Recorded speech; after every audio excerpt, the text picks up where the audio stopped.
Ladies and gentlemen, welcome back to Nick Flanagan Weekly. Back on a Monday for you. Back on a Monday giving you all the good stuff.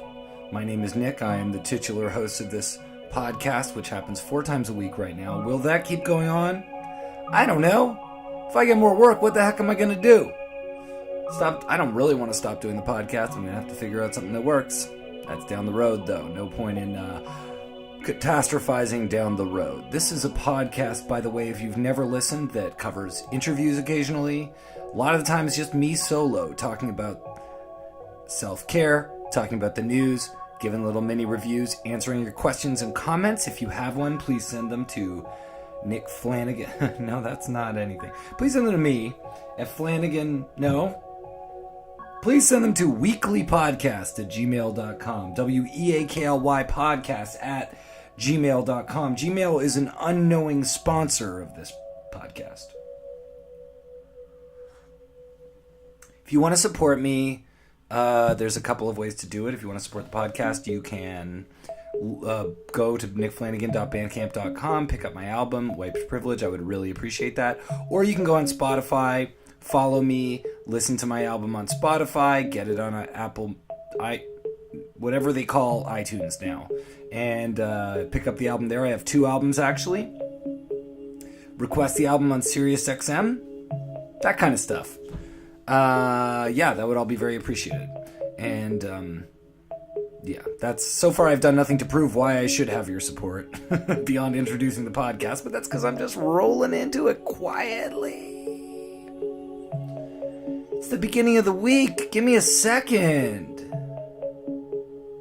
What do I look like? Someone who can just start doing well immediately? Not my style. Not my style. I'm actually someone who doesn't necessarily always make a good first impression. But then when you stick around, you're like, I kind of get where they're coming from. Which is not a great thing to be like in society right now. Nobody has time to give you a second chance. Unless you're an old white guy. Which basically I am. But for some reason, actually, now that I think of it, I've had quite a few second chances. Look, stricken from the record. I'm selling books in Toronto. Check my Facebook for a list of books I'm selling at good prices. I kind of think of this show as a combination of informative self-care, wellness tips, ASMR, the first part of WTF, which I've mentioned before, the part everyone skips over on WTF with Mark Maron, where he just talks about his stuff, and kind of like a review show, sort of like a Cable 10 swap show, a public access TV swap show, and also sort of like a voice memo. So if that's all stuff you're listening for, please, another way to support the podcast, almost the most easy way to support the podcast, and one of the most helpful ways is tell your friends about it, and try and subscribe if you're into subscribing. This entire episode is called How to Support the Podcast. What a weekend. Everyone's in the shadow of this Kavanaugh stuff. I'm not going to stay on it long. What's the point? We all saw it. We all know what's happening at its core here, right? What's happening right now is the means justifying the ends. That's what we're witnessing. The ends in this case being appointing someone to the Supreme Court who will vote, most likely, very pro-life. And, I mean, you know, the conspiracy theorists say that Kavanaugh wouldn't indict Trump, and that's a reason. But I'm not even going to go that far. I don't know anything about that. But I will say that there is no doubt that there is a lockstep and an us versus them mentality between the parties right now. And people are swallowing their pride because they know this dude has done something weird. I don't know what exactly. I mean, I do because it's outlined. I just mean, even the way he was so, like, of course you drank when you were a kid, right? You're a judge. Is the human experience so universal that people of high moral character actually do the things that we feel bad that we did sometimes when we were kids? It would be a good thing if he seemed to have any level of accountability about it, but it seems like he just does that. Anyway, I don't care where you fall on the political fence with this. Just admit you know what's happening. And you don't even have to admit that, but I'll admit to you that I know what's happening.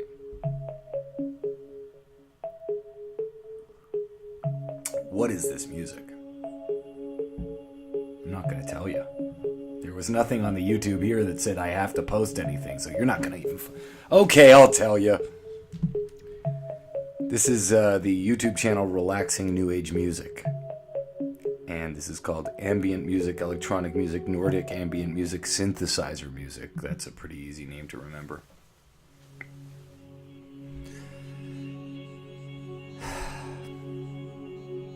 So I feel your pain if you're going through pain about this Kavanaugh stuff, and I'm sorry about the constant reminder of awfulness in various ways that's happening to people who have been through this stuff, or people who have family that's been through this stuff. It's really not easy, and these are scary times, and I think we may all just be forced to huddle together in our little enclaves and try to keep ourselves warm, because my gosh, is it starting to look weird. And that's what I have to say about Kavanaugh. We know what's happening. Deep partisanship at the expense of acknowledging stuff that goes way beyond bad behavior. Okay, one last thing.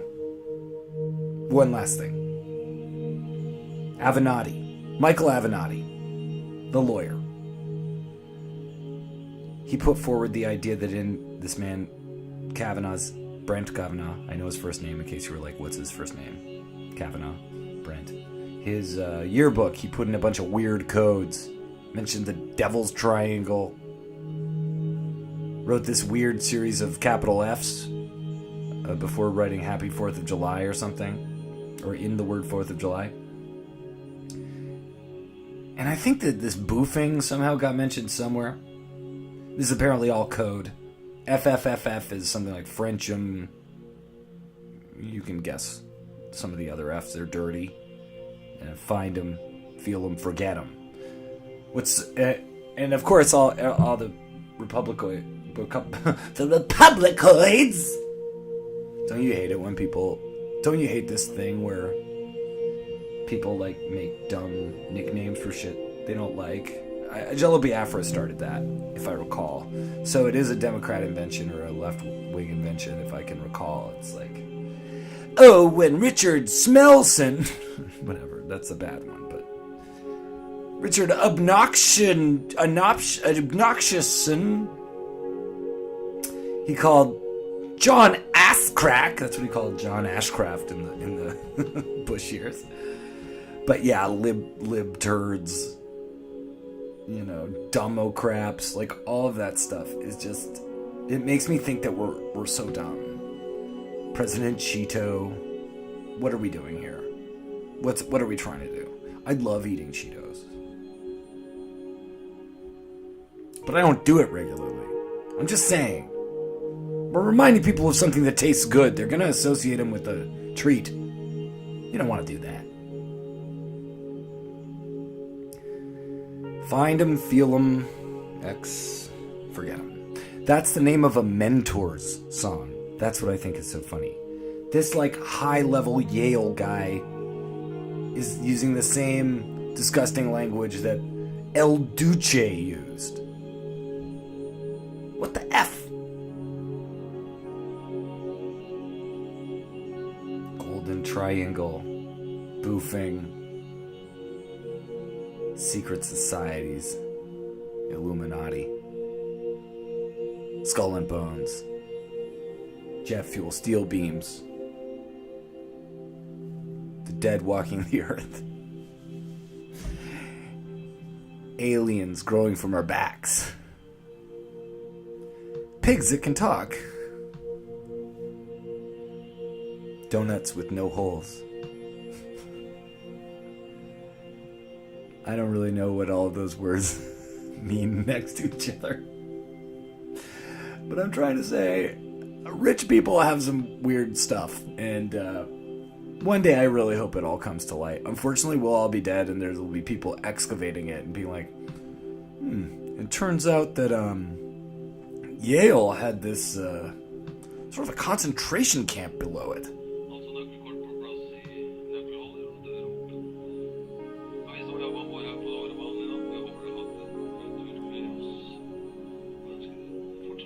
Well, let me move on.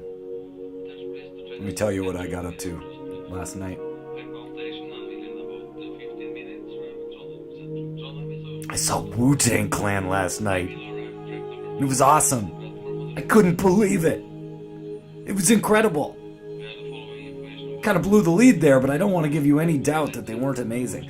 First of all, it was like a corporate event that was free, that was advertised all over Toronto. I mean, on the sides of cabs, everything. I RSVP'd for it and never heard back. And I had friends who did the same.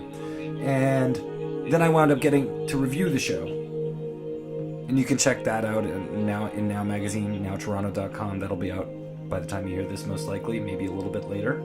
Maybe this Thursday. Anyway, it's not important. So I managed to get in. A bunch of my friends also got in. But I showed up. You know, it was sponsored by a weed company in Canada because it's like a new venture, so they're trying to make a big splash. I don't know how much they spent. Probably close to $1 million or $500,000. I have no concept of how money works. And there was like free promo crap everywhere, but I did get some socks out of it. I'm wearing them right now. I would rate their quality as a 5 out of 10, which is a step up for me in socks. And,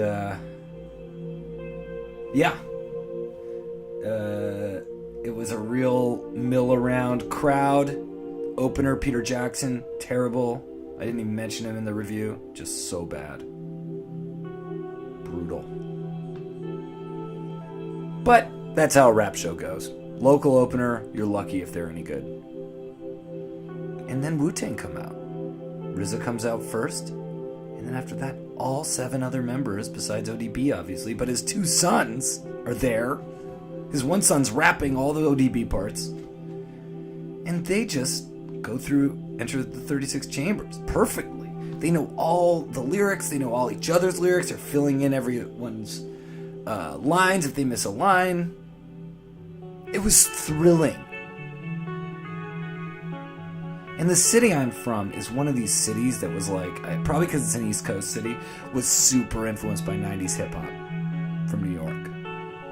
The impact that Wu-Tang, Smith & Wesson, Black Moon, Big E, but especially and Mobb Deep had, and all of the singles that came in around that time, whether it was 9 What You Want or whatever, Shine Bad Boys later on.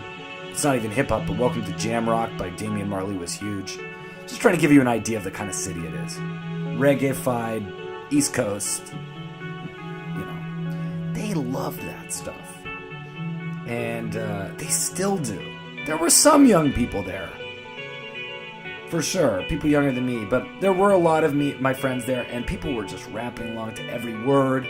The Wu-Tang guys were so happy. I was worried they were going to do like a perfunctory corporate performance, play for an hour and be out. They played for an hour and a half. Capadonna killed his verse on Winter Wars. Ghostface sounded great. Raekwon sounded great. You Got Him Mastakilla sounded great. I think allegedly GZA may have been intoxicated by the midpoint and sort of shied away from doing anything. That's fine. It was all worth it. It was a venue at the bottom of the city. Not fun to get to, but definitely worthwhile. That's all. I just wanted to tell you that I love Wu-Tang. I got nothing funny to say today. I'm just welcoming you to the dang week. I got some work I gotta do now, so I'm gonna leave. But I hope you're having a great day. I hope you took some time for yourself. hope that whatever's bothering you passes and is replaced by peace. And if you want to use my Uber code, no, I don't have an Uber code. Send comments or questions to weaklypodcast@gmail.com. Let me know what you think. Let me know what you're enjoying. Let me know if you want me to read your question on air. I'd be happy to answer any questions. Alright, I'm going to go review the new Lil Wayne album now. Maybe I'll talk about that tomorrow.